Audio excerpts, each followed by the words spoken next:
पिछले वीडियो में हम लोग पढ़ रहे थे मार्क्स के विचारों का स्रोत से हमने मंगलवादियों का विचार पढ़ा।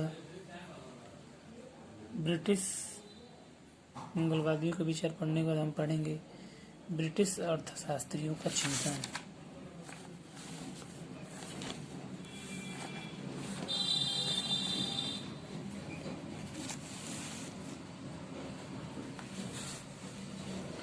मार्क्स का अन्य प्रमुख प्रेरणा स्रोत 19वीं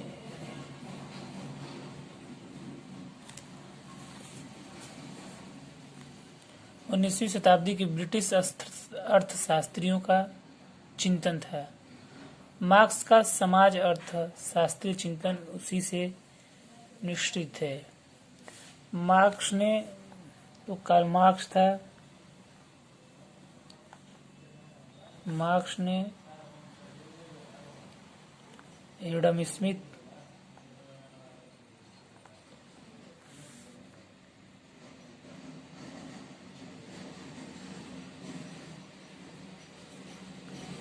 रिकार्डो इत्यादि अर्थशास्त्रियों द्वारा प्रतिपादित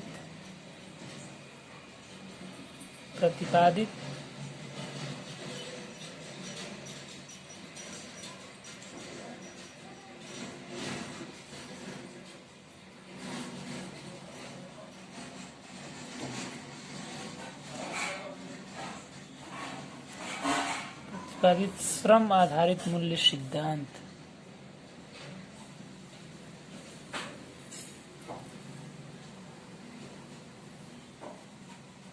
श्रम आधारित मूल्य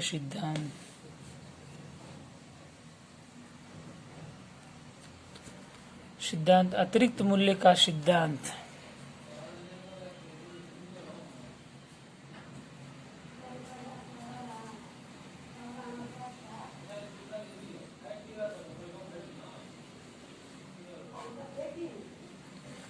इत्यादि का प्रयोग किया, लेकिन उसकी दिशा और दशा उसने बदल दी।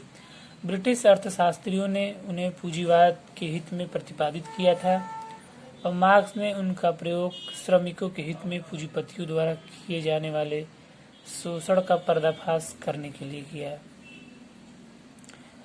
नेक्स्ट पॉइंट में हम जाते हैं, जो चिंतन है अगला स्रोत मार्क्स के विचारों का, उसमें है फ्रेंच समाजवादियों का चिंतन। फ्रेंच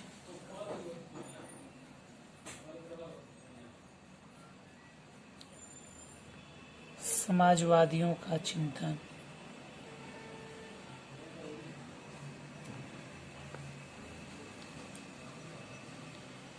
फ्रांस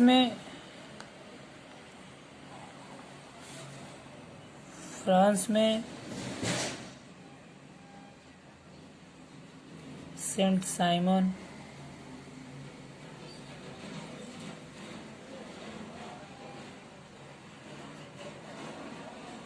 चार्ल्स फूरियर,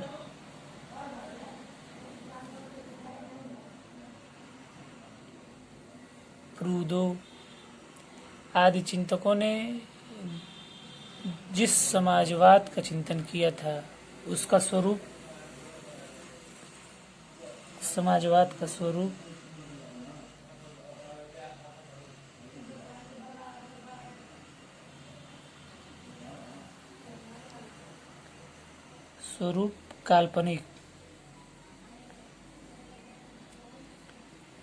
काल्पनिक था।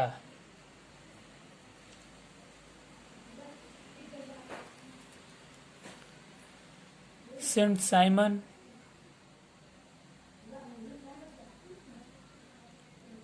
चार्ल्स फूरियर और रॉबर्ट ओवन की विचार पद्धति पूर्व मार्क्सवादी समाजवादी सिद्धांत के इतिहास में गुणात्मक एक नया चरण थे। इन विचारकों ने तब तक विकसित हो चुके बुर्जुआ समाज के बहुत से असाध्य रोगों और उसे भीतर से खोखला बनाने वाले अंतर्विरोधों को ठीक ठाक पहचाना और उनकी तीव्र आलोचना की। मार्क्स और एंगल्स ने बल देते हुए कहा कि मजदूरों के प्रबोधन के लिए अत्यंत मूल्यवान सामग्री मुहैया करे। एंगल्स ने ठीक ही कहा है।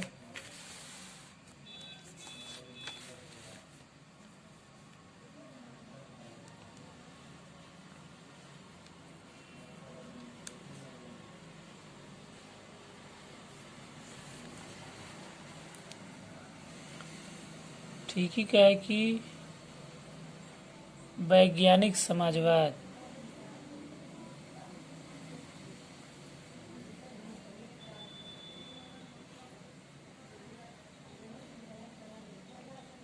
वैज्ञानिक समाजवाद कभी नहीं भूलेगा।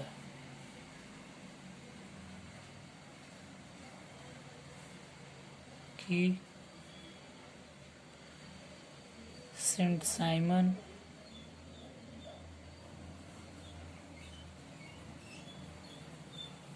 फूरियर ओवन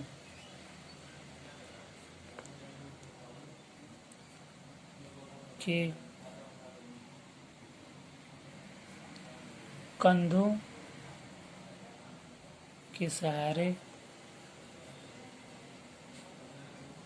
टिका हुआ है।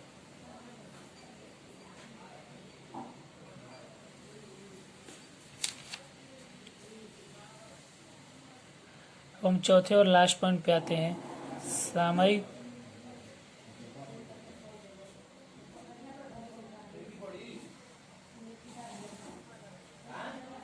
आर्थिक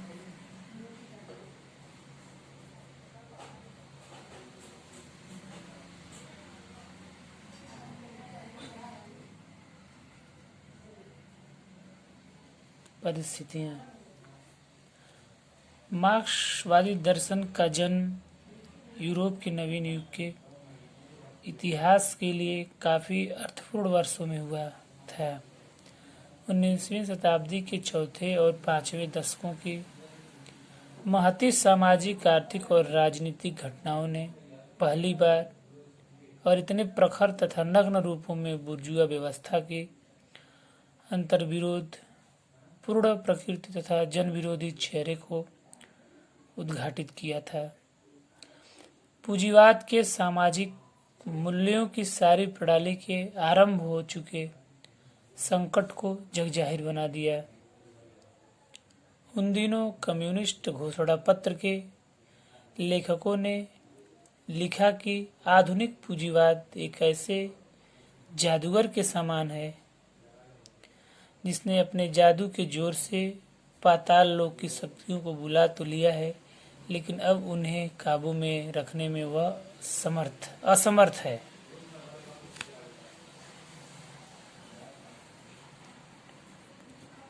ऐसा कहा जाता है कि यदि उदारवाद उभरते हुए पूंजीवादी वर्ग का आर्थिक, सामाजिक तथा राजनीतिक दर्शन था, तो मार्क्सवाद मजदूर तथा मेहनत करने वाले लोगों के दर्शन के रूप में जन्मा।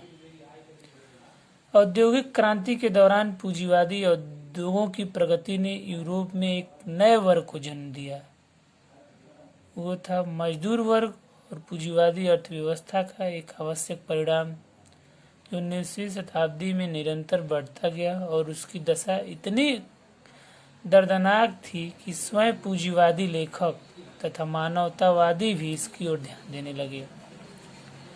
फ्रांस की क्रांति तथा फ्रांस के बौद्धिकवाद के नारे, विचार, मानवीय मूल्य तथा आदर्श जब 19वीं शताब्दी में पूंजीवादी शोषण की आंधी में धुंधले पड़ने लगे, तब इन्हीं आदर्शों की मशाल को मार्क्सवाद के दर्शन ने उठाया। हिंगल के द्वंद्ववाद, फायरबाख के वस्तुवाद, फ्रांस के तर्कवाद, काल्पनिक समाजवादियों के मानवतावाद, अंग्रेज अर्थशास्त्रियों के आर्थिक विश्लेषण को इकट्ठा करके नव वैज्ञानिक दर्शन के रूप में जर्मन दार्शनिक कार्ल मार्क्स तथा उनके सहयोगी फ्रेड एंगल्स ने ढाला और पूंजीवाद शोषण खत्म करने की अपील पूंजीपतियों की अंतरात्मा से नहीं की, पूंजीपतियों के तर्क से नहीं की, बल्कि स्वयं मजदूरों को क्रांतिकारी दर्शन दिया कि दुनिया के मजदूरों एक हो जाओ, तुम्हारे पास खोने के लिए अपनी बेड़ियों के अलावा कुछ भी नहीं है तथा पाने के लिए संसार बड़ा पड़ा है। तथा अप्रयुक्त पड़ी थी।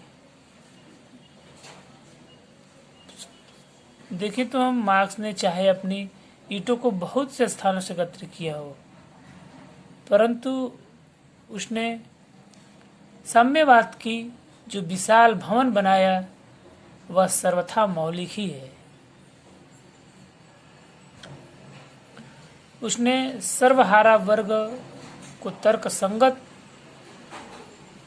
सिद्धांत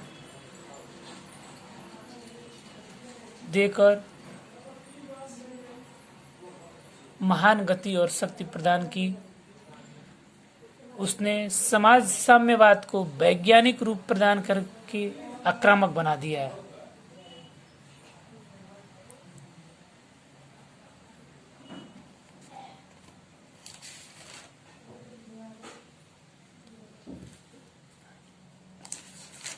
अगले चैप्टर में हम पढ़ेंगे कार्ल मार्क्स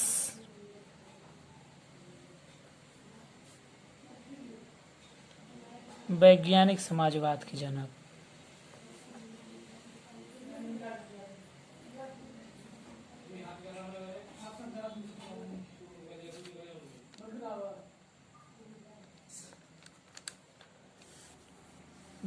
हम अगले चैप्टर में पढ़ेंगे कार्ल मार्क्स वैज्ञानिक समाजवाद के जनक, जिसको हम जानते हैं कार्ल मार्क्स वैज्ञानिक समाजवाद के जनक।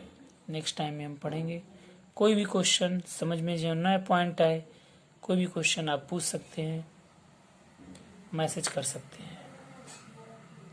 तब के लिए धन्यवाद।